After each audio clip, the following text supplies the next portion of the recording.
नमस्कार.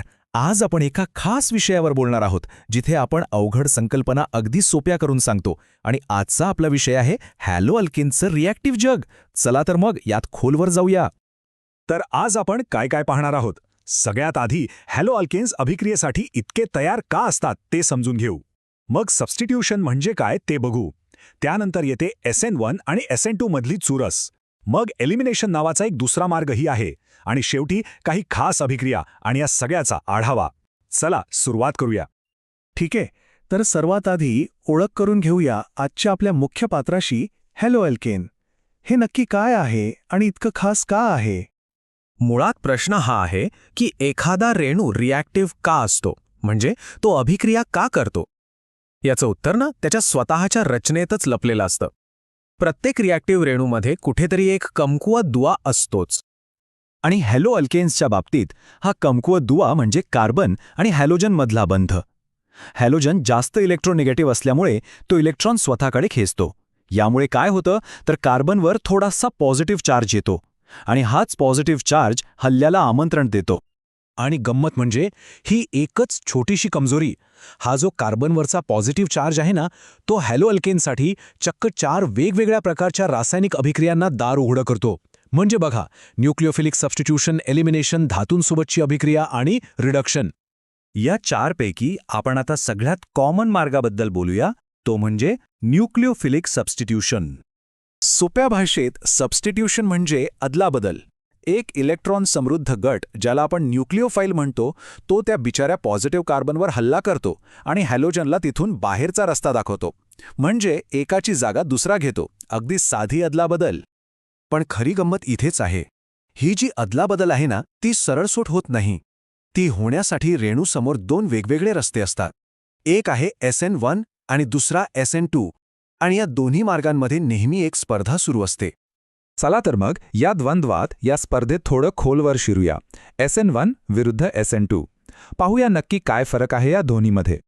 आधी बघूया SN2 मेकॅनिझम. याला आपण एक एकत्रित प्रक्रिया म्हणू शकतो. म्हणजे काय तर सगळं एकाच वेळी घडतं. न्यूक्लिओफाईल मागून हल्ला करतो आणि त्याच क्षणी हॅलोजन पुढून निघून जातो. या धक्क्यात रेणूचा आकार एखाद्या वाऱ्यात उलटलेल्या छत्रीसारखा पूर्णपणे पालटतो. यालाच वॉल्डन इन्व्हर्जन असं म्हणतात. आता विचार करा, जर मागून हल्ला करायचा असेल तर तिथे गर्दी नसायला हवी, बरोबर? म्हणूनच SN2 अभिक्रिया प्रायमरी हॅलो अल्केन्सवर सगळ्यात चांगली होते, जिथे कार्बनला कमी गट जोडलेले असतात. पण टर्शरी कार्बनभोवती खूप गर्दी असते, त्यामुळे न्यूक्लिओफाईलला मागून हल्ला करायला जागाच मिळत नाही. म्हणून तिथे SN2 जवळजवळ अशक्यच असतं. आता वळूया SN1 कडे. हा मार्ग SN2च्या अगदी उलट आहे. ही 2 टप्प्यांची प्रक्रिया आहे.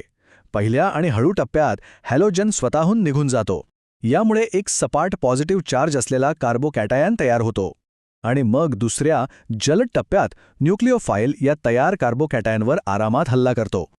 इथली महत्त्वाची गोष्ट म्हणजे हा जो कार्बोकॅटायन तयार होतो ना, तो सपाट असतो, म्हणजे प्लेनर.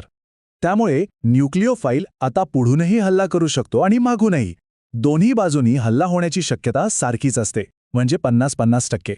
म्हणूनच आपल्याला अंतिम उत्पादनांचं 50-50% मिश्रण मिळतं, ज्याला रेसेमिक मिश्रण म्हणतात.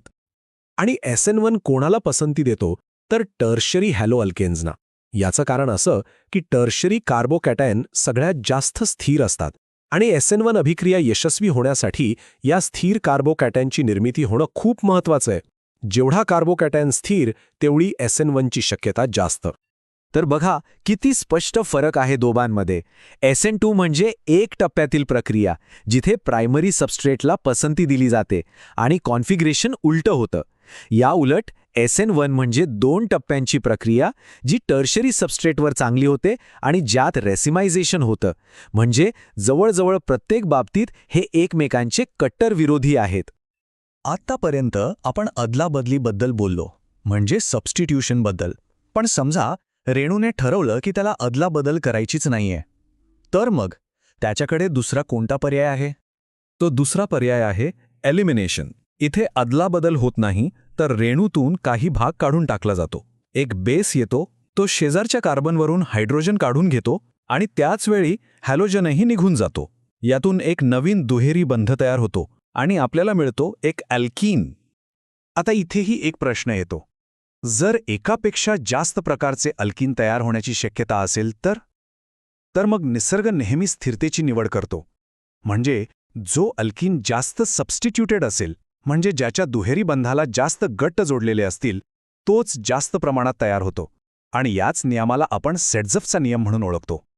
तर आता परत स्पर्धा, सबस्टिट्यूशन विरुद्ध एलिमिनेशन, कोण जिंकणार हे ठरतं अभिक्रियेच्या परिस्थितीवर. म्हणजे बघा, जर आपण तापमान वाढवलं किंवा एखादा मोठा शक्तिशाली बेस वापरला तर पारडं एलिमिनेशनच्या बाजूने झुकतं. नाहीतर सबस्टिट्यूशन होण्याची शक्यता जास्त असते. ठीक आहे, सबस्टिट्यूशन आणि एलिमिनेशन हे दोन मुख्य मार्ग तर आपण पाहिले, पण अजूनही काही शक्यता आहेत. चला, त्या विशेष अभिक्रियांकडे एक नजर टाकूया आणि मग सगळ्या गोष्टी एकत्र जोडून पाहूया. एकदा सबस्टिट्यूशनबद्दल बोलायचं झालं तर ही अभिक्रिया खरंच खूप उपयुक्त आहे. बघा ना, फक्त न्यूक्लिओफाईल बदलून आपण कितीतरी वेगवेगळी संयुग बनवू शकतो. जलीय KOH वापरलं तर अल्कोहोल मिळतं, सोडियम अल्कॉक्साईड वापरलं तर इथर आणि अमोनिया वापरला तर अमाइन. म्हणजे ही एक प्रकारे केमिकल सिंथेसिसची जादूची कांडीच आहे. याच सबस्टिट्यूशनमध्ये एक खूप इंटरेस्टिंग प्रकार आहे, फिंकलस्टाईन अभिक्रिया. ही एक SN2 अभिक्रिया आहे, पण तिची खासियत वेगळीच आहे. इथे काय होतं की अभिक्रियेत तयार होणारा एक साईड प्रॉडक्ट म्हणजे NaCl किंवा NaBr हे ॲसेटोनमध्ये विरघळत नाही. त्याचा अवक्षेप तयार होतो आणि तो बाहेर काढला गेल्यामुळे अभिक्रिया आपोआप पुढे ढकलली जाते.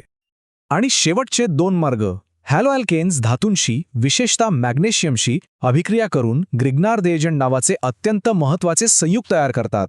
हे ऑर्गॅनिक केमिस्ट्रीमधलं एक पॉवरफुल टूल आहे. आणि दुसरा मार्ग म्हणजे रिडक्शन, ज्यात हॅलोअल्केनला हायड्रोजन देऊन त्याला पुन्हा त्याच्या मूळ अल्केनमध्ये बदललं जातं. तर मग या सगळ्या चर्चेतून आपण काय शिकलो? फक्त अभिक्रिया पाठ करणं महत्त्वाचं नाहीये, तर महत्त्वाचं आहे त्यांच्यातली स्पर्धा समजून घेणं. म्हणजे एखादा हॅलो अल्केन आणि काही अभिकर्मक दिल्यास नक्की काय होईल? SN1, SN2 की इलिमिनेशन?